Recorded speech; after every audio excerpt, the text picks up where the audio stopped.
Ser podcast.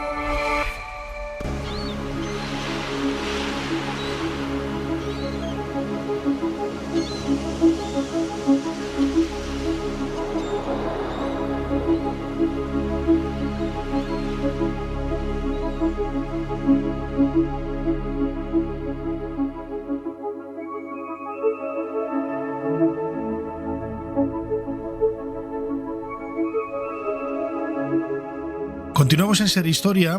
Aquí en nuestro particular libro de historia pasamos de página y este sonido de olas que escuchamos de fondo nos sirve para viajar ahora en los próximos minutos al sudeste asiático a conocer un grupo humano con una historia fascinante, también desde el punto de vista antropológico, por las, casi me atrevería a decir, excentricidades que hacen, ¿no? Porque es un pueblo único en esa vida en el mar, literalmente. A mí cuando me lo dijeron yo no tenía idea de ellos, pero a mí me lo dijeron, no, es que viven en palafitos en el mar y no van a tierra para nada. Y digo, ¿cómo? Perdona, ¿cómo puede...? Claro, nosotros estamos acostumbrados a todo tipo de cosas regulares sobre tierra, ¿no? Y pensamos que lo tenemos casi todo o nos faltan cosas, ¿eh? Así que imaginaos vivir en un palafito, es decir, una cabaña con patas que hunden sus raíces en el mar y vivir ahí. Bueno, pues es un poco lo que hacen los Bayau. Vamos a viajar, como digo, al sudeste asiático y lo vamos a hacer de la mano de un buen amigo, Luis Tobajas. Él tiene un canal en YouTube dedicado precisamente al mundo del viaje, Desafío Viajero, que recomiendo a todos desde aquí. Luis Tobajas, bienvenido una semana más, una vez más, a Ser Historia. Bien hallado, Nacho Ares, muchísimas gracias por esta invitación y nada, encantado de hablaros de los que llaman los nómadas o los gitanos del mar. Uh-huh.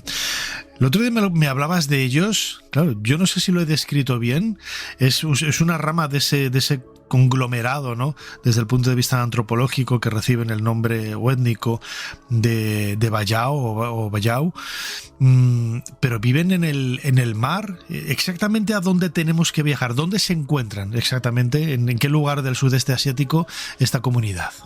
Tenemos que irnos a ese lugar que llaman el Triángulo de Coral. Estamos entre Filipinas, la isla de Indonesia de Sulawesi y el este de la isla de Borneo. Esa zona triangular, ¿no?, tan bonita, llena de corales, llena de aguas cristalinas. Bueno, pues allí hay miles de Bayaus, que Bayau sería la comunidad paraguas, o sea, todos los que pertenecen a esta etnia son Bayaus. Ahora bien, con el correr del tiempo, con el correr de los siglos, muchos de ellos ya se han establecido directamente en tierra firme, pero queda todavía una rama, que es lo que llaman los Bayau Laut, que todavía viven, algunos de ellos, varias millas allende los mares y colocados, como señalabas, ¿no?, en auténticos poblados donde encontramos 30, 40 palafitos ahí directamente anclados con esas maderas que parecen resquebrajarse en el propio mar. Y así es su vida, como si fueran antiguos anfibios. Fíjate, estaba pensando ahora, yo que desayuno siempre colacao, digo, me tendrían que llevar el colacao en una barca, ¿no? Tendrían que hacer esto. Pero claro, ellos de alguna forma son... Ahora nos extenderemos un poco, ¿no?, en su historia, las menciones que hay de ellos en fuentes muy antiguas, pero son autosuficientes con todo lo que tienen del mar, seguramente, yo lo desconozco, reciben, como digo, a lo mejor una vez a la semana o al mes, una barca con cosas quizás que no tienen a mano en el mar, pero desde un punto de vista casi de supervivencia son autosuficientes, ¿no? Así es, ellos viven de la pesca, es decir, su día a día, sus 24 horas son despertarse, pegar un salto del palafito directamente al agua y allí pues pescar tanto mariscos como pues todo tipo de pescados, ¿no? Allí hay muchísimo atún, por ejemplo. Sobre todo es utilizado para comer, ellos se alimentan de pescado, es una vida marina al 100%, pero también para intercambiar. Ellos se dirigen a poblaciones que estén más o menos cerca de los poblados que ostentan y allí hacen intercambios de pues tal vez ostras o cigalas o todo tipo de marisco, pues a cambio de arroz o a cambio de dinero que les permitan pues llevarse de vuelta sobre todo agua dulce, ¿no?, que es lo que no tienen, ¿no? Y la verdad es que es una vida totalmente marina. pero además con absoluta generosidad. Para que te hagas una idea, Nacho, yo recuerdo de ir con una lancha por la zona donde estaban, acercarme a unos que estaban pescando. En esa barca tenían, pero bueno, igual te hablo de pues decenas y decenas de atunes. Oye, y con toda la naturalidad me soltaron 7 atunes a la lanchita donde estaba yo, que lo primero que pensé es a ver cómo hago sitio en la nevera del hotel para meter esto, ¿no? Es decir, allí todo es compartido. Que bueno, además, incluso desde el punto de vista anatómico han desarrollado una serie de facultades que les permiten, pues eso, vivir y convivir en el agua de una manera totalmente superior al resto de los humanos. Le faltan Eso las es. branquias casi solo, ¿no? Eso es, eso es. A ver, es un modo de vida anfibio. Incluso ha habido estudios biológicos sobre ellos.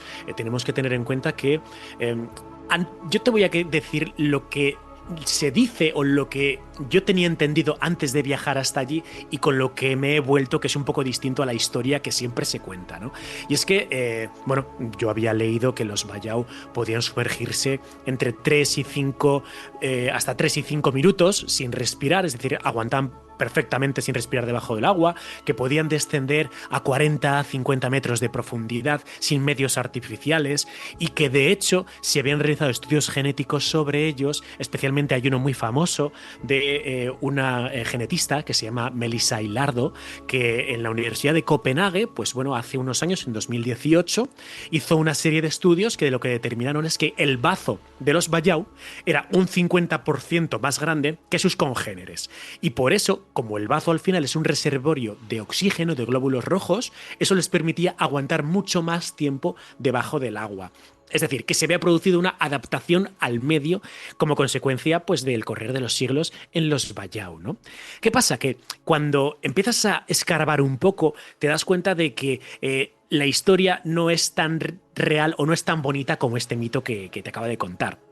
Es verdad que Melissa Hilardo hizo este estudio, pero claro, es que lo hizo solo en una zona muy concreta de este área del triángulo de coral, ¿no? Lo hizo sobre los bayau de Sulawesi, pero es que también hay bayau en la zona de Filipinas, en el este de la isla de Borneo, y la comparativa fue de 54 bayau con 39 de otras zonas cercanas al lugar donde vivían, ¿no? De otras personas que no eran bayau. Luego, la muestra no es tan grande, ¿no? Para determinar, efectivamente, todos los bayau pueden aguantar tanto tiempo debajo del agua. Yo con los que pude hablar me decían, bueno, yo puedo bajar unos 9, 10 metros y sí, puedo aguantar 1 o 2 minutos, ¿no? Pero esas barbaridades que yo escuchaba de 30 metros bajo el agua sin medios artificiales, de aguantar 5 minutos sin respirar, alguno lo habrá, pero no es algo común dentro de todos los bayau.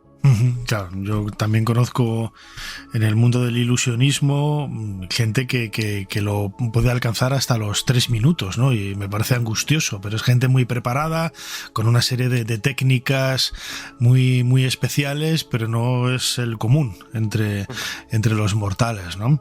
Lo decíamos al principio, la figura de este grupo, los bayau, aparecen mencionados en fuentes ya desde el siglo XVI y marcan un poco la historia, ¿no? Para empezar a conocer este pueblo.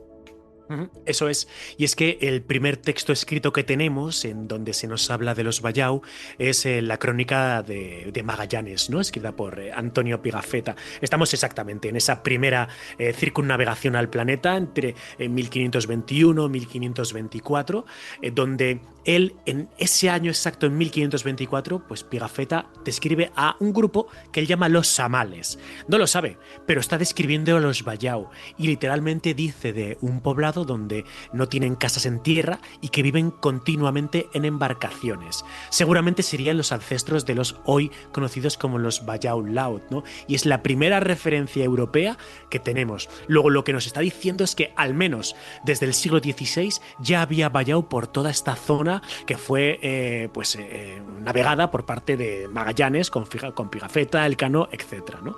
Y esa sería la primera mención a este grupo tan especial. Así que, bueno, por lo menos ya tenemos este punto de partida que nos habla de quiénes son los bayau. Ujú. Yo no sé si habrá más fuentes. Imagino que una vez que Magallanes los da a conocer a través de, bueno, de las crónicas de Pigafetta, claro, son grupos indígenas con una serie de características muy singulares que no tienen paralelos, ¿no? Que yo sepa en otros lugares del mundo, y a partir de ahí, ¿no?, comienza un poco el recorrido histórico contemporáneo, ¿no?, mejor dicho, moderno, aunque ellos han estado allí siempre. Tendemos nosotros como hombrecitos blancos a pensar que somos el centro del mundo y del universo, y la historia, claro, pues empieza cuando nosotros ponemos el pie en un sitio, ¿no? Se habla de descubrimiento de Machu Picchu. Bueno, Machu Picchu lleva ahí toda la vida, ¿eh? Que llegara ahí un blanquito, ¿verdad? No significa no. Totalmente. Al final son pescadores austronesios que han estado ahí pues toda la vida, ¿no? Como te he escuchado alguna vez decir, estos son más viejos que la orilla del río, ¿no? O que la polca, ¿no? Pero fíjate, ellos mismos incluso tienen sus mitos de sus orígenes, de esas leyendas que hablan de cómo nacieron, ¿no? Ellos hablan de cómo al principio había una princesa, una mujer llamada Ayan Sayesa, que era perteneciente al reino de los Bohor, y parece que su destino era casarse con el príncipe de Sulu, pero en el momento en que iba a ser objeto de este matrimonio, bueno, pues fue raptada por el sultán de Brunei, ¿no?, que ya empezó a dar guerra en aquella época, y que los guardianes, la guardia real pues del rey de Bohor, ¿no?, de la propia princesa Ayan Sayesa, fue a buscarla. El caso es que transcurrieron los meses, transcurrieron los años sin que encontrasen a esta princesa raptada, y el rey los castigó a ser proscritos, a no poder tocar tierra firme en la vida, ¿no? Y por eso estos principales guardianes serían los que después nos llevarían a los Bayau actuales. Hay otra leyenda que dice que directamente, bueno, pues unos pescadores austronesios que vivían por allí vieron un pez dorado gigante, le empezaron a seguir, y por tanto hasta que ese pez no se detuviese no dejarían de ser errantes y nómadas, ¿no? Así que ese nomadismo que tienen los Bayau, que al final se van moviendo constantemente, supuestamente sería esa persecución al pez dorado que sus ancestros se habían iniciado en un principio.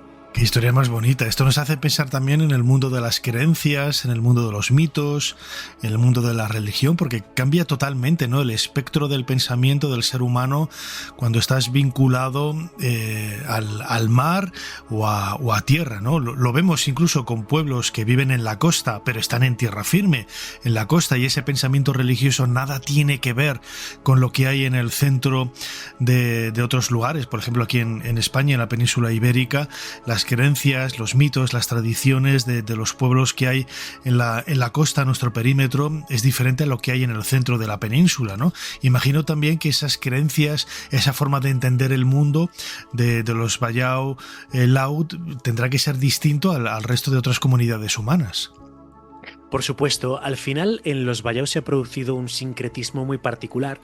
La gran mayoría de ellos son musulmanes, pero es verdad que hay un porcentaje de cristianos, ¿no? Yo pude entrevistar a uno de ellos y la primera pregunta que le hago es ¿y tú de qué religión eres? Y él me dice, yo soy cristiano, que fue directamente pues, un zarpazo a mi creencia, porque yo tenía entendido que la gran mayoría eran musulmanes, ¿no?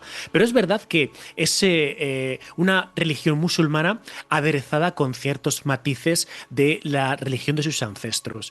Para ellos, el Imbodi Laut es el gran espíritu del mar, es una entidad en la que ellos creen. De hecho, cuando ellos van falleciendo, piensan que, pues bueno, sus espíritus van a ir directamente al océano, se van a fundir con el mar y desde allí les van a cuidar. Hay para los Bayau una serie de chamanes, les llaman los Belian, que serían como esos mediadores entre el más allá y el más acá, que de alguna forma es casi como si fueran poseídos por esos espíritus marinos de los ancestros y que les traen mensajes desde el más allá, desde el interior del océano a los Bayau actual, ¿no? Por ejemplo, se dice que cuando alguien pesca, el primer pescado del día se devuelve al océano, es un pequeño homenaje a los Bayau fallecidos. Y de hecho, cuando se hacen banquetes especiales para los muertos, el primer plato está dirigido a ellos, a los espíritus del mar, ¿no? Y fíjate qué curioso, cuando hoy nos dirigimos a cualquier cementerio de los Bayau, que suele estar pues prácticamente en la playa, en las orillas del mar, vemos que están enterrados de manera que el cuerpo está orientado hacia la Meca, pero la mirada, la cara está orientada hacia el mar, siempre junto al mar, ¿no? Es como si el alma zarpase a través de los ojos del Bayao en ese viaje final para reunirse con el gran espíritu del mar, con ese Inbodilaut, ¿no? Al final es esa mezcolanza entre el Islam y el animismo marino. Es una maravilla, desde luego. No, desde luego sorprendente y sobrecogedor, ¿no? Ver cómo el ser humano se adapta a diferentes espacios. Yo no sé, tú te has recorrido el mundo, los 5 continentes en innumerables ocasiones, lo decíamos antes. Recomendamos a todos tu canal de YouTube Desafío Viajero, en donde pueden verte en lugares insospechados del planeta. Y yo no sé si te has encontrado algo parecido en otros lugares del mundo. Yo creo que los Bayao tienen una singularidad extrema, ¿no? Sí, bueno, yo lo más parecido pues fue la película de Waterworld, ¿no? del año 95 de Kevin Costner, que era algo así parecido, de humanos adaptados, ¿no? Que lo que es de ciencia ficción, allí te das cuenta de que es la vida real, o aquí tenemos el mismísimo hombre pez de Liérganes, ¿no? Que nos podría recordar pues a ese mundo submarino, a esa simbiosis entre lo marino y lo terrestre, ¿no? Y gente que a día de hoy vive así, que al final a nosotros nos resulta muy exótico, nos resulta muy romántico el poder hablar de ellos, pero bueno, lo cierto es que al final ellos también viven una situación traumática y tienen muchísimos problemas. Claro, imagino que todo lo vemos desde la orilla, nunca mejor dicho, de una forma quizás más distendida, pero la vida en los palafitos tiene que ser realmente dura. Ya como última pregunta, Luis Tobajas, ¿cuál es la influencia que hemos tenido sobre ellos hasta el punto de que hayan perdido quizás parte de esa autenticidad, ¿no? que descubrió Magallanes en el siglo XVI? Pues la influencia no es demasiado grande. A mí me ha sorprendido muchísimo lo extremadamente sencillos que son.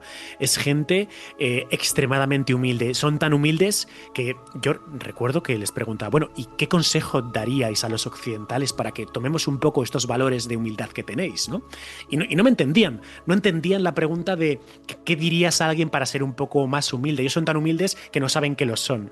Y me di cuenta de eso, ¿no? Que ellos viven en una situación de marginación social absoluta. Esta zona, sobre todo pues al este de la isla de Borneo, es una zona de grandes zonas para realizar submarinismo, las aguas son muy claras, hay muchísimo turista chino que va a hacer submarinismo por ahí, y cuando yo preguntaba, allí me decían que ningún turista se acercaba a ver a los Bayao, a conocerles, que la gente no sabía ni que existían, ¿no?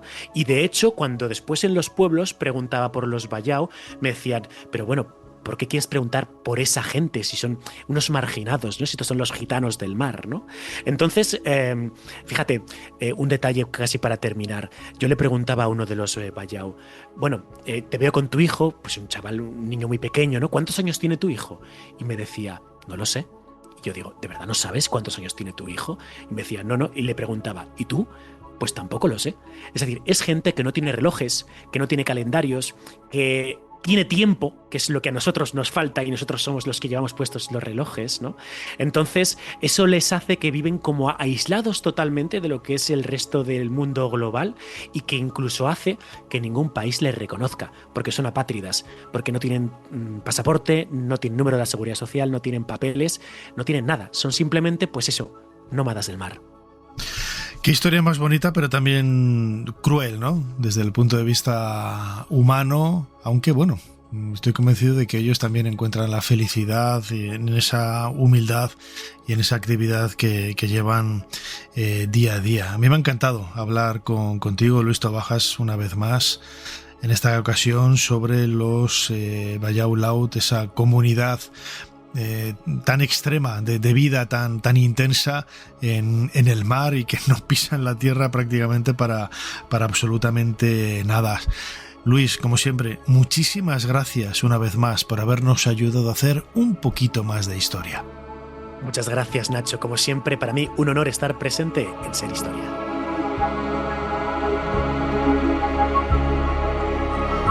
Para no perderte ningún episodio, síguenos en la aplicación o la web de la SER, Podium Podcast o tu plataforma de audio favorita.